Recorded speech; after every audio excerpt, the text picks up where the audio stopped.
السلام علیکم دوستو، ویڈیو دیکھنے سے پہلے ہمارے اس چینل کو سبسکرائب کر لیں اور نیچے موجود بیل آئیکن کو ضرور دبائیں تاکہ ہماری ویڈیوز باقاعدگی کے ساتھ آپ تک پہنچتی رہیں۔ شکریہ۔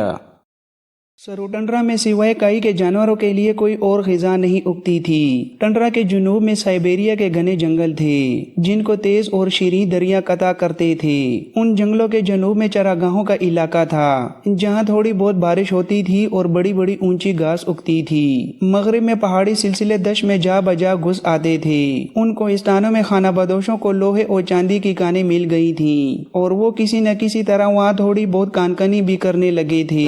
چراگاہوں کی لمبی گھاس کے جنوب میں خشک اور بنجر علاقہ موجود تھا جہاں کی مٹی جلی ہوئی تھی اور ہر وقت ریت کی آندیاں اٹھتی رہتی تھیں۔ صحرائے گوبی کے کنارے پر جھیلوں کا ایک طویل سلسلہ تھا اور ان میں سے بعض جھیلیں پرانے سمندروں کی یادگار تھیں جن کا پانی کھارا تھا۔ یہاں اگر کچھ اگتا تھا تو وہ صرف خاکستری رنگ کی املی اور نازک خاردار جھاڑیاں تھیں جو صرف اونٹوں کی خوراک بنتی تھیں جبکہ دیگر مویشی انہیں نہیں کھاتے تھے۔ جنوب میں زمین کا سب سے طاقتور کوہستانی سلسلہ تبت کی سطح مرتفع تھا جس کے دونوں طرف بڑے ہی دشوار گزار پہاڑ واقع تھے۔ یہ پہاڑ سمرقند سے خلیج ٹونکنگ تک پھیلے ہوئے تھے۔ یہ وہ تاریخی علاقہ ہے جہاں سے مختلف قبیلے اور اقوام سیلاب کی طرح ہجرت کر کے اس دشت سے نکلتے رہے۔ یہاں سے نکلنے والوں میں آوار، بلغاری، آریہ، سیتھن، ترک، منگول اور دوسرے بہت سے جنگجو قبائل شامل ہیں جنہوں نے ان علاقوں سے نکل کر دنیا کی مختلف سمتوں میں شدید یلغار کی۔ اس علاقے کی ایک اور عجیب و غریب داستان یہ تھی کہ دشت کے خانہ بدوش مسلسل ایک دوسرے کے خلاف برسر پیکار رہتے تھے۔ ایسا اس لیے تھا کہ ان کا وطن جغرافیائی لحاظ سے عجائب خانہ بنا ہوا تھا کیونکہ ایک طرف تو چراگاہوں اور دریاؤں کی وادیوں کی زرخیز زمین تھی اور دوسری طرف خشک اور بنجر علاقے پھیلے ہوئے تھے۔ آباد اور زرخیز زمین پر قبضے کا سیدھا مطلب زندگی تھا جبکہ بنجر صحرا میں جلا وطنی کے معنی لازمی تباہی اور موت کے تھے۔ چنانچہ بنجر علاقوں سے نکل کر زرخیز علاقوں کو حاصل کرنے کے لیے یہ تمام قبیلے آپس میں خونریز جنگیں لڑتے رہتے تھے۔ جو قبیلے جیت جاتے وہ زندہ رہتے اور جو ہار جاتے وہ یا تو غلام بنا لیے جاتے یا پھر صفحہ ہستی سے مٹ جاتے۔ ان انسانی لڑائیوں سے کہیں زیادہ مہیب اور ہولناک وہ لڑائی تھی جو انسان کو مسلسل بے رحم فطرت کے مقابلے پر کمر بستہ رکھتی تھی۔ لیکن ان منگولوں کے جسم ایسی ہی سختیاں اور مصائب جھیلنے کے لیے بنے ہوئے تھے۔ اتفاق سے ان علاقوں میں ایک زرخیز علاقہ جھیل بیکال کے جنوب مشرق میں واقع ہے جہاں کے شاداب مرغوزار ان دریاؤں کے سرچشموں سے سیراب ہوتے تھے جو اس جھیل میں یا دریائے امور میں جا گرتے تھے۔ یہ علاقہ تمام خانہ بدوش قبائل کے درمیان پسندیدہ اور سخت تنازع کا باعث بنا رہتا تھا اور اسی اہم و زرخیز علاقے پر اب چنگیز خان کی مضبوط کمانداری اور حکمرانی میں تمام منگول باقاعدہ سکونت اختیار کیے ہوئے تھے۔ تیسرے دن جب بغداد سے آنے والا خلیفہ بغداد کا وفد اور تبرستان کا سابق حکمران بدر الدین کوچ کرنے لگے تھے تب کوشان خان نے بھی اپنے کوچ کو آخری شکل دی۔ جب وہ اس یورت سے باہر آیا جس میں اس کی رہائش تھی تب اس نے دیکھا کہ اس کے یورت کے باہر تجار کی بیوی توبائی اور بہن اولون دونوں کھڑی تھیں۔ اولون ایک گٹھلی اٹھائی ہوئے تھی۔ یورت سے کوشان جب باہر آیا تب اولون بڑی سنجیدگی کے ساتھ اسے مخاطب کر کے کہنے لگی، تم کسی دھوکے یا کسی فریب میں مبتلا نہ ہو جانا کہ میں تمہیں پسند کرنے لگی ہوں، اس لیے کہ جب پہلی بار تم اس یورت میں آئے تھے تو میں نے تم سے پوچھا تھا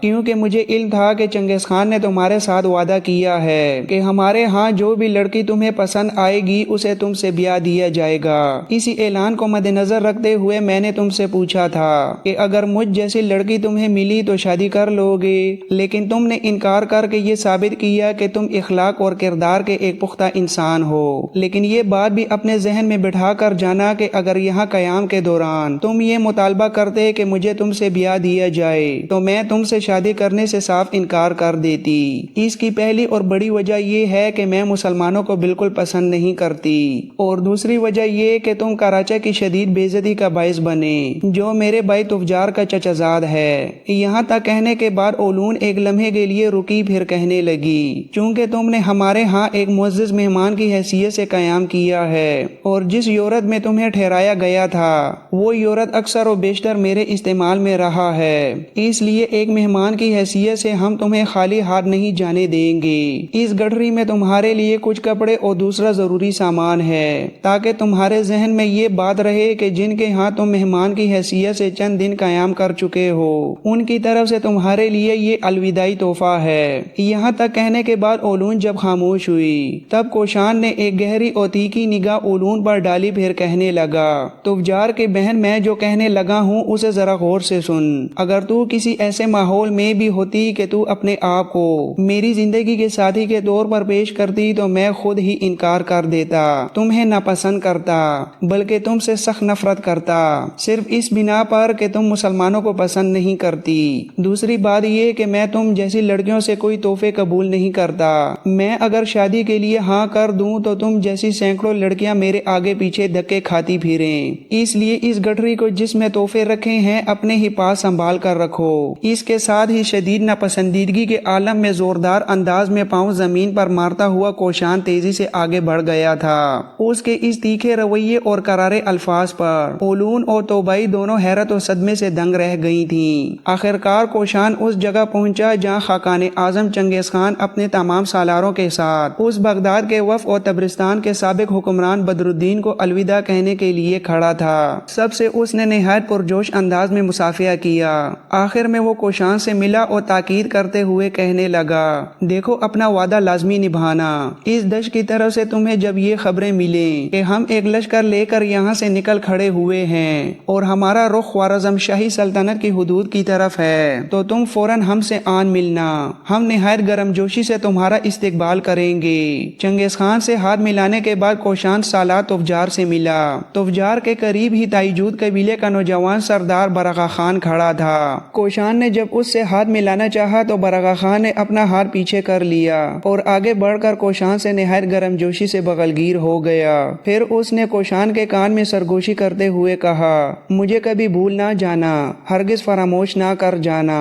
تمہاری حالت اور گفتگو سے کم از کم میں یہ اندازہ ضرور لگا چکا ہوں کہ تم منگول سرزمینوں میں کسی بہت بڑے اور خفیہ مقصد کے لیے آئے تھے۔ مسکراتے ہوئے کوشان اس سے علیحدہ ہوا اور کہنے لگا، میں تمہیں نہ کبھی بھولوں گا اور نہ ہی کبھی فراموش کروں گا۔ اس کے ساتھ ہی کوشان خلیفہ بغداد کے وفد اور بدر الدین کے ساتھ وہاں سے کوچ کر گیا تھا۔ کوشان جب ان کے ساتھ سفر کرتے ہوئے کوہستان التائی کے درے تیانشان کے پاس پہنچا تب اس نے اچانک اپنے گھوڑے کی باگیں کھینچتے ہوئے اسے روک لیا۔ اس موقع پر تبرستان کا سابق حکمران بدر الدین حیرت سے کوشان کی طرف دیکھتے ہوئے کہنے لگا، میرے عزیز، تو نے اچانک اپنے گھوڑے کو کیوں روک لیا؟ یہاں نہ ٹھہرنے کی کوئی مناسب جگہ ہے اور نہ ہی قیام کرنے کے لیے کوئی محفوظ پناہ گاہ۔ چاروں طرف خوفناک جنگل اور دشوار کوہستانی سلسلہ ہے، تم آخر یہاں رک کر کیا کرو گے؟ اس موقع پر جھٹکے کے ساتھ کوشان نے اپنی چمکتی تلوار بے نیام کی، پھر غضبناک نگاہوں سے بدر الدین اور اس کے ساتھیوں کی طرف دیکھتے ہوئے کہنے لگا، میں یہاں قیام کرنے یا کوئی پناہ لینے کے لیے ہرگز نہیں رکا، بلکہ تمہارے اور بغداد کے وفد کے غدار ارکان کے ساتھ اپنا حساب بے باک کرنے کے لیے رکا ہوں۔ کوشان کے ان ہولناک الفاظ پر بدر الدین اور بغداد کے وفد کے تمام ارکان شدید حیرت سے ایک دوسرے کی طرف دیکھنے لگے تھے۔ پھر بدر الدین ہکلا کر بولا، آخر ہمارا اور تمہارا کیا حساب رہتا ہے؟ نہ تم پہلے کبھی ہمیں جانتے تھے اور نہ ہم تمہیں۔ چنگیز خان کے مسکن میں ہی ہماری پہلی ملاقات ہوئی تھی اور وہاں ہمارا تمہارا ایسا کوئی حساب ہوا ہی نہیں، پھر تم آخر کون سے حساب کی بات کرتے ہو؟ اس پر کوشان نے کھا جانے والی اور زہر آلود انداز میں ان سب کی طرف گھورا،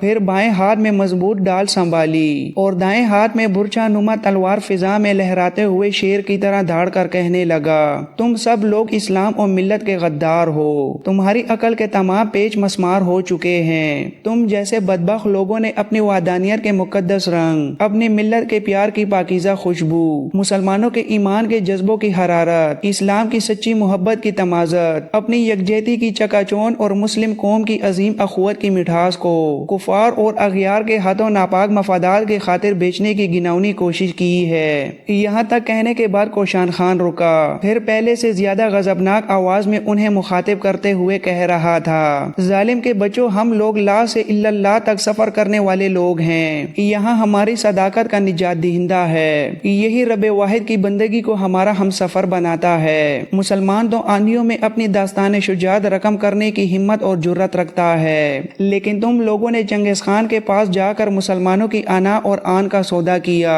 تم لوگوں نے چنگیز خان کو دعوت دی کہ وہ مسلمانوں کے علاقوں پر حملہ آور ہو۔ ظالم کے بچوں، جس طرح تیز ہوا بادبانوں میں گراہیں ڈال دیتی ہے، اسی طرح جب یہ منگول مسلمانوں کے علاقوں پر حملہ آور ہوں گے تو یاد رکھنا، ہنستے شہروں کو مقبروں میں، جوان بستیوں کو کھنڈروں میں، آباد راستوں کو سنسان بیابانوں میں اور جان کی تابندگی کو بجھتی شمع میں تبدیل کر کے رکھ دیں گے۔ تم وہ غدار لوگ ہو جنہوں نے اغیار کو اپنی وادیوں کو خون آلود اور رہائش گاہوں کو تباہ کرنے کی دعوت دی ہے۔ یہ تباہی ہر ذی روح کو لرزۂ براندم کر دے گی اور ہر طرف موت کا دائم سکوت طاری کر جائے گی۔ تم جیسے لوگ ہی وہموں کے سام بن کر برہنہ شیطانی کہوں اور پاکیزہ عصمتوں پر گندگی اچھالنے کا کردار ادا کرنے والے ہوتے ہیں۔ یہاں تک کہنے کے بعد کوشان خان جب خاموش ہوا تب پہلی بار بغداد کے وفد کا جو سربراہ تھا وہ کس قدر غصیلے لہجے میں کوشان کو مخاطب کر کے کہنے لگا، تم ہم پر الزام لگاتے ہو، تم خود چنگیز خان کے پاس کیا لینے گئے تھے؟ تم سمرقند کے رہنے والے ہو اور سمرقند سے اتنی دور تم چنگیز خان کے پاس کون سی دعوت اڑانے گئے تھے؟ چنگیز خان نے جو تمہیں نقدی کی تھیلی دی تھی اسے تم نے کس سلسلے میں قبول کیا تھا؟ تم نے اس کے لیے ایسا کون سا اہم کام سر انجام دیا جس کی بنا پر اس نے تمہیں اتنے انعام و اکرام سے نوازا؟ اس شخص کے ان طنزیہ الفاظ پر غصے کی شدت سے کوشان کا چہرہ سرخ ہو گیا اور وہ للکارتے ہوئے کہنے لگا، میں ایک خاص مقصد کے تحت چنگیز خان کے پاس گیا تھا۔ جو انعام مجھے ملا وہ اس بات کا اعتراف تھا کہ میں نے چنگیز خان کے ایک بہترین سالار کراچا کو تلوار بازی میں نیچا دکھایا تھا۔ حالانکہ یہ خیال کیا جاتا تھا کہ کراچا چنگیز خان کے سب سے ماہر شمشیر زنوں میں شمار ہوتا ہے، لیکن تم سب نے خود دیکھا کہ میں نے کتنی آسانی سے اسے اپنے سامنے زیر کیا اور پھر اسے گھسیٹ کر چنگیز خان کے قدموں میں ڈال دیا۔ چنگیز خان نے مجھے وہ انعام میری شمشیر زنی، ہنرمندی، میری بے خوف جرت اور میری قوت و طاقت کی وجہ سے دیا تھا، لیکن تم نے جو انعام و اکرام لیا ہے وہ ملت اسلامیہ اور مسلمانوں سے غداری کے صلے میں تھا۔ تم جیسے غداروں کو اس زمین پر زندہ رہنے کا کوئی حق نہیں۔ میں انہی کوہستانی سلسلوں کے اندر تم سب کی قبریں کھود کر تمہیں پیون خاک کر دوں گا۔ یہاں تک کہنے کے بعد کوشان خان رکا۔ تب بدر الدین غصے سے کھولتے ہوئے لہجے میں کہنے لگا، تمہارا دماغ تو خراب نہیں ہو گیا؟ تم اکیلے ان ویران سلسلوں اور اجاڑ راستوں پر ہم سے ٹکرا کر ہمیں دفن کرو گے؟ ہم تو لمحوں میں تمہاری بوٹی بوٹی کر کے یہاں سے چلتے بنیں گے، مگر پہلے یہ بتاؤ کہ تم بلا وجہ ہم سے ٹکرانا کیوں چاہتے ہو؟ تمہاری اصل حیثیت اور اوقات ہی کیا ہے؟ کوشان نے اپنی چمکتی ہوئی تلوار سامنے لہرائی اور پھر للکارتے ہوئے کہنے لگا، اپنے دل کے صفحے پر اچھی طرح لکھ رکھو، میرا نام کوشان خان نہیں، میرا اصل نام نظام الدین ہے اور میں سلطان علاؤالدین خوارزم شاہ کے عظیم لشکر کا ایک سالار ہوں۔ مورخین لکھتے ہیں کہ نظام الدین سلطان علاؤالدین خوارزم شاہ کا وہ اعلیٰ درجے کا مخلص اور وفادار سالار تھا جس کی بے مثال جرات مندی اور دلیری سے متاثر ہو کر سلطان علاؤالدین نے اسے فخر الملک کا معزز خطاب دیا تھا۔ اس کے ساتھ دو اور نامور سالار بھی تھے جنہیں سلطان علاؤالدین نے خاص اعزازات سے نوازا تھا۔ ایک آرد زوزانی تھا جسے سلطان نے ضیاء الملک کا خطاب دیا تھا اور تیسرا عمر کافی تھا جسے مجیر الملک کا خطاب عطا کیا گیا تھا۔ کچھ دیر رک کر کوشان خان، جس کا اصل نام نظام الدین تھا، دوبارہ بولا اور تیز لہجے میں کہنے لگا، سلطان کو کسی باخبر شخص نے یہ اطلاع دے دی تھی کہ بغداد کا ایک خاص وفد منگول حکمران چنگیز خان کی طرف بھیجا گیا ہے تاکہ چنگیز خان کو مسلمانوں کے آباد علاقوں پر حملہ کرنے کی ترغیب دی جائے۔ خاص طور پر خلیفہ بغداد یہ چاہتا تھا کہ چنگیز خان سلطان علاؤالدین پر پوری قوت سے حملہ آور ہو کر اس کی حکومت اور طاقت کا ہمیشہ کے لیے خاتمہ کر دے۔ اس کی وجہ یہ تھی کہ خلیفہ بغداد خوفزدہ ہو گیا تھا کہ علاؤالدین کی طاقت اور عسکری قوت میں بے پناہ اضافہ ہو چکا ہے، لہٰذا خلیفہ بغداد کی نسبت لوگ علاؤالدین کی زیادہ عزت، احترام اور اطاعت کرتے ہیں۔ اسی بغض اور حسد کی بنا پر اس نے تم جیسے غداروں کو چنگیز خان کے پاس بھیجا تھا اور جو خفیہ پیغام تم چنگیز خان کے نام لے کر گئے تھے وہ پیغام تمہارے اس گنجے ساتھی کے ننگے سر پر داغ کر لکھا گیا تھا۔ پھر جب اس کے سر کے بال بڑے ہو کر اگ آئے اور راز چھپ گیا تب اسے چنگیز خان کے دربار کی طرف روانہ کیا گیا۔ کیا تم کھلے عام اس گھناؤنے سچ کا اعتراف کرتے ہو؟ ذرا رکنے کے بعد کوشان خان یعنی نظام الدین پھر بولا اور سخت لہجے میں کہنے لگا، رہی بات بدر الدین تمہاری تو تم کسی زمانے میں تبرستان کے حاکم تھے، لیکن چونکہ تمہاری حاکمیت ختم ہو چکی تھی اور سنگین جرائم کی پاداش میں تمہارے باپ اور چچا کو سلطان نے موت کے گھاٹ اتار دیا تھا، اس لیے تم نے اپنی اس ذاتی دشمنی اور انتقام کی آگ کو سامنے رکھتے ہوئے چنگیز خان کے پاس جا کر اسے ترغیب دی کہ وہ سلطان علاؤدین پر حملہ آور ہو جائے۔ تم سب ذرا اپنے گریبانوں میں جھانک کر دیکھو، کیا تم جیسے وطن فروش غداروں کو مسلمانوں کی سرزمین میں قدم رکھنے کا کوئی حق ہے؟ کیا تم جیسے غداروں کو مسلمانوں کے درمیان زندہ رہنے کا حق ملنا چاہیے؟ اس کے ساتھ ہی ان کی توقعات کے برعکس نظام الدین اچانک حرکت میں آیا۔ اس نے اپنی تلوار فضا میں لہرائی اور ایک ہی وار میں بدر الدین کی گردن تن سے جدا کر دی۔ جتنی دیر میں وفد کے بقیہ غدار سنبھل کر اپنا دفاع کرنے کی کوشش کرتے، اتنی دیر میں نظام الدین نے مزید 2 افراد کو موت کے گھاٹ اتار دیا۔ باقی ماندہ لوگوں نے خوفزدہ ہو کر بھاگنے کی کوشش کی تو نظام الدین نے شیر کی طرح ان کا پیچھا کر کے ان کے بھی سر قلم کر دیے۔ جو سامان ان غداروں کے پاس تھا اسے نظام الدین نے ہاتھ تک نہیں لگایا، تاہم ان کے پاس جو نقدی اور اشرفیاں تھیں ان پر اس نے قبضہ کر لیا اور ان کے تمام گھوڑوں کی باگیں ایک دوسرے کے ساتھ مضبوطی سے باندھ دیں۔ پھر ان گھوڑوں کو ہانکتا ہوا وہ تیز رفتاری سے اس مرکزی شاہراہ پر سفر کرنے لگا جو تیان شان کے پہاڑی دھروں سے نکل کر آگے بڑھتی ہوئی ترمز اور وہاں سے دریا آمو کے کنارے خوارزم کی طرف چلی گئی تھی۔ سلطان علاؤدین کو نظام الدین کے خوارزم شہر میں داخل ہونے کی پہلے ہی سے اطلاع کر دی گئی تھی، لہذا جس وقت نظام الدین خوارزم شہر میں داخل ہوا اسی وقت سلطان نے اپنے تمام سالاروں اور سرکردہ امراء کا اجلاس طلب کر لیا تھا اور ساتھ ہی نظام الدین کے لیے یہ فرمان بھی جاری کیا گیا کہ وہ سیدھا قصر سلطانی میں آ کر سلطان سے ملے۔ چنانچہ نظام الدین جو اصل میں نشاپور کا رہنے والا تھا بلا تاخیر سیدھا قصر کی طرف بڑھا۔ قصر کے عالیشان صدر دروازے کے پاس کچھ محافظ لشکری تیزی سے اس کی طرف لپکے اور احترام کے ساتھ اس کا گھوڑا اس سے لے لیا۔ پھر نظام الدین قصر کے ایک وسیع کمرے میں داخل ہوا۔ کمرے میں اس وقت سلطان علاؤدین اس کے تمام امراء اور اعلیٰ سالار تشریف فرما تھے۔ سلطان نے اپنی جگہ سے اٹھ کر بڑے پرجوش انداز میں اس سے مصافحہ کیا۔ اس کے بعد نظام الدین وہاں موجود بڑے سالاروں جن میں ضیاء الملک آرد زوزنی، مجیر الملک عمر کافی اور دیگر سالاروں میں سے کوک خان، خمید بور، سونج خان، کشلی خان، الباس خان، بالا خان، علب خان، الخ خان، ابو محمد، ابو سبستین تکین بیگ، باغا خان، شیخ خان اور انمول کشتگین شامل تھے۔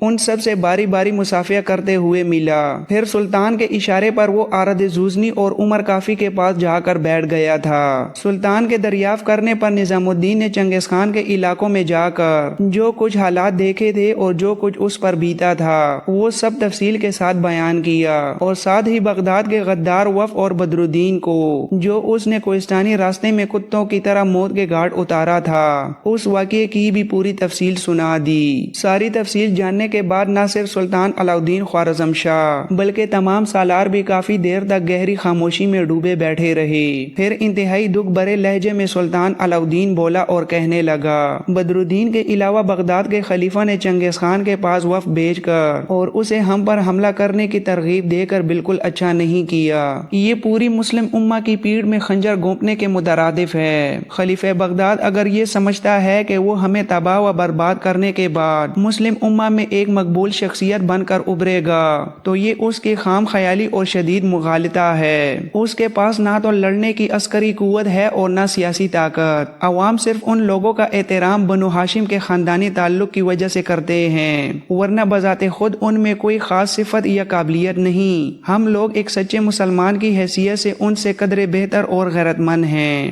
بغداد کبھی وہ عظیم شہر تھا جو مجاہد لوگوں کی آماجگاہ ہوا کرتا تھا، لیکن اب وہاں کے حکمران صرف راگ رنگ اور گانا سننے کا فن جانتے ہیں۔ دولت سمیٹنے کے نئے نئے ذرائع ڈھونڈے جاتے ہیں اور غلامی کا دور دورہ ہے۔ حکومت کی باغ دوڑ جبر کرنے والوں کے ہاتھوں میں چلی گئی ہے۔ عورتیں خواجہ سراؤں کی حفاظت میں ہیں اور لوگوں کے ضمیر بالکل مردہ ہو چکے ہیں۔ بغداد کی زبوحالی کا یہ عالم ہے کہ مختلف فرقے قرآن مقدس کی منمانیاں اور مختلف تفسیریں بیان کرتے ہیں۔ ان بنو ہاشم سے تو بنو امیہ کہیں بہتر اور شجاع تھے جو اسلامی افواج کو طوفان بنا کر اسپین تک لے گئے تھے۔ بنو ہاشم نے ہمیشہ عربوں اور اجمیوں کے درمیان تفریق پیدا کرنے کی ناپاک کوشش کی۔ جب انہوں نے اجمیوں کو عربوں پر بے جا فوقیت دی تو غیرت مند عرب ان کے لشکر سے نکل کر کر پیچھے ہٹتے چلے گئے، جس کا نتیجہ یہ نکلا کہ بغداد والوں کے ہاتھوں سے بیت المقدس جیسا مقدس شہر نکل گیا۔ یہ ہم ہی لوگ تھے جنہوں نے صلیبی جنگوں میں طوفان بلا بن کر ابھرنے کا فن سیکھا، یروشلم کو دشمن کے نجس وجود سے پاک کیا، صلیبی جنگجوؤں کی گمنڈی طاقت کو توڑ کر رکھ دیا اور انہیں ارض مقدس کے ساحلی علاقوں سے دور دھکیل دیا۔ یہ ہم ترک ہی تھے جنہوں نے مسلمانوں کے لیے یونانی کیسریت کے غرور کو خاک میں ملا کر ایشیائے کوچک کا بڑا حصہ ان کے قبضے سے چھین لیا تھا۔ بغداد کے خلیفہ بس ابھی تک ہارون الرشید کے زمانے کی شان و شوکت کا چراغ جلائے بیٹھے ہیں۔ فنون لطیفہ، رقصاؤں اور شاعری کا دور دورہ ہے۔ قصر میں کام کرنے والے خوشامدی ملازم اپنی حاضر جوابی اور چرب زبانی سے اپنی قسمتیں بدل لیتے ہیں۔ ان کے ہاتھ تیغ زنی اور شمشیر زنی کی مہارت سے بالکل عاری ہو چکے ہیں۔